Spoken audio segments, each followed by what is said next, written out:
I was engineer and first mate on a converted LCM-80, LCM-8 in the fish trade.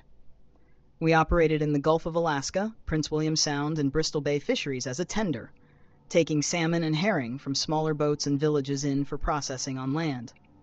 We had a regular spool windlass on the back, and for some reason, the company thought this made us equipped to tow a 220-foot barge from Whittier up through the Aleutian Islands at False Pass and around to Bristol Bay and back each year. The Gulf of Alaska can be a cruel place sometimes, and at 4 knots max speed towing the barge, we got caught in a doozy. We tried sheltering behind an island. Can't remember, we were working our way up the Aleutian Peninsula, but even so, we're unable to hold against the wind and got pulled out. The little windlass on the back deck was getting pulled off and ripping a hole in the engine room in the process. Eventually, in 25-foot seas, we let go of the barge and just tracked it and followed it on radar, figuring we'd recover it when things calmed down in a few days. In the horrific days that followed, during which I must have vomited twice my body weight, lol, we nearly got rolled once and took on about 10,000 gallons of water in one of our compartments. So, good times. On the last really bad night, I was on watch in the wheelhouse while the captain slept. About 3 a.m., and we were rolling 33 to 37 degrees, losing 2 knots against the gale by the Loran. Yes, it was a while ago, lol. With the barge popping in and out on radar about 4 miles in our lee. Suddenly, the whole ship reverberated and shook with a thunderous boom, and I was sure we were done. We'd obviously hit something hard. I woke the captain and the deckhand, our entire crew, lol. 15 minutes later, still no sign of flooding in any compartments or other alarms, but I noticed the Loran lost signal, and I wasn't having any luck on the SSB trying to call in for a possible rescue. Yeah, right, lol. The deck lights wouldn't come on, and we had a couple of popped breakers in the nav lights. After a while, it became obvious we weren't sinking, so we went about our watches just keeping an eye on things. At first light, I roped off and went on deck to see UTF, and then I saw what had happened. The WW2 surplus LCM-80, Vietnam-era LCM-8, sorry I misremembered that, had a deck house at bulwark level, and a pilot house and stateroom built above that. So the roof of the pilot house was a good 25 feet above the water. Mounted to the steel of the pilot house was a 4-inch steel pipe that went up a few feet to a 3-inch steel crossmember, forming a large T on which our radio and navigation antennas as well as our mast lights were mounted. It was gone. The whole thing. Bent over at 90 degrees and broken off as if by the hand of God himself. Also gone were the life rafts, which were also mounted on the roof structure. The massive 4-inch steel mast had been bent over and torn off. It wasn't like it was corroded and just broke. There was obviously massive force involved, and even the reinforced steel plate of the mast step on the cabin roof was distorted. It took us about a week, but eventually the seas abated, and we were able to bring the barge in under tow to the shelter of the peninsula once again. We made the next 1,000 miles without much except flat seas and beautiful vistas.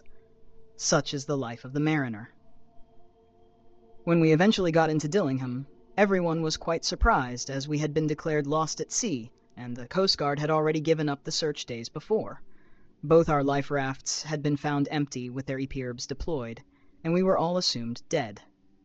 I still have no idea what monstrous thing must have reached out of the sea and broken off that mast, but whatever it was inches away from taking out the wheelhouse where I was blindly staring out into the rain-tortured darkness on that night. Shit still haunts me. Edit. Some things I remembered wrong. LCM-8, not 80. 75 feet long with the mods it had. Vietnam era, not WW2.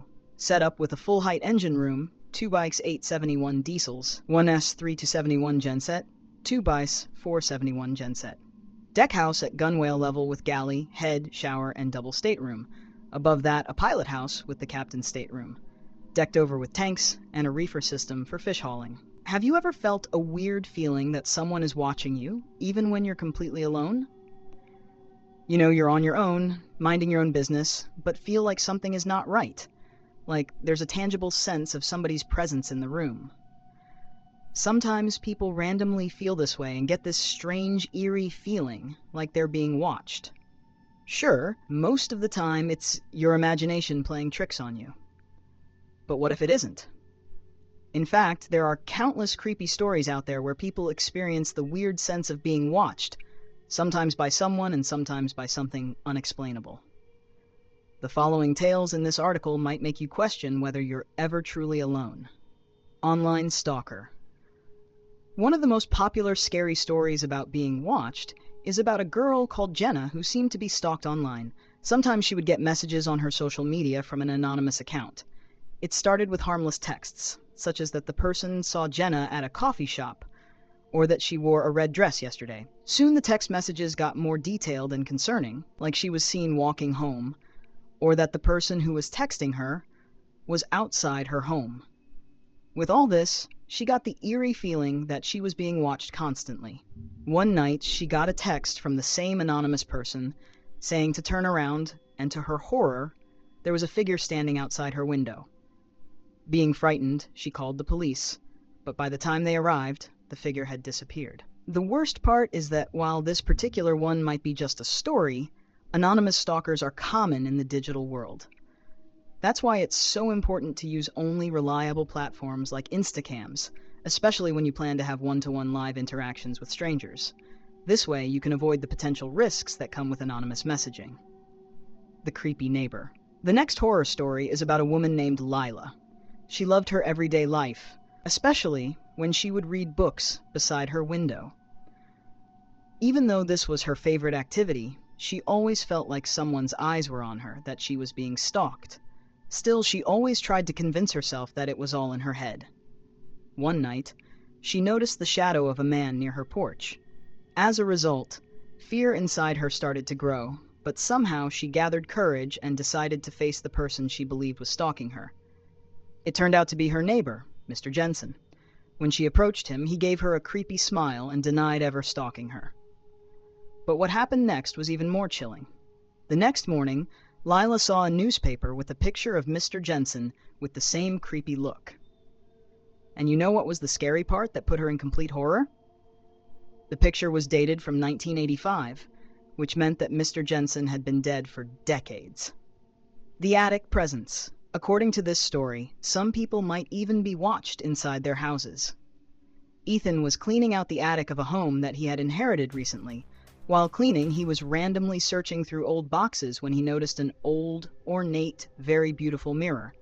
He liked the mirror, but somehow it seemed strange and out of place, like it didn't belong to the house. Feeling this way, he took it down the stairs. Later at night, while he was lying in bed, he accidentally glanced through the mirror, and he got shocked when he saw a silhouette of a person. He turned to look, but there was no one, so still very frightened, he went back to sleep. The next morning, he saw the mirror shattered, and through the pieces, he found a note that said that someone was seeing him. While in complete horror, he realized he wasn't home alone. The forgotten child. Finally, it seems like scary things happen even to people who are supposed to be happiest. A young couple, Sarah and Tom, had just had a baby, and they were filled with love and excitement about the news. But soon they noticed that some eerie happenings were taking place in the baby's room. For instance, they used to hear some strange sounds, but whenever they would check, there was no one in the room. Frightened, they decided to install a baby monitor so they could find out where these strange noises were coming from. When they checked it out, they saw a strange small child figure lurking around, creepily watching their baby. In complete panic, they rushed into the baby's room, but it was already empty. The baby was sleeping peacefully, so they thought something unusual or paranormal was hunting their house.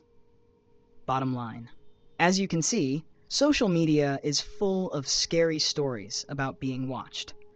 When we just try to get through our day and do our usual stuff, someone might be sitting in a corner watching our every move. No one knows if those stories happen for real. But if you get a feeling that sometimes you're not alone and someone is there with you, it's always best to stay cautious and trust your instincts.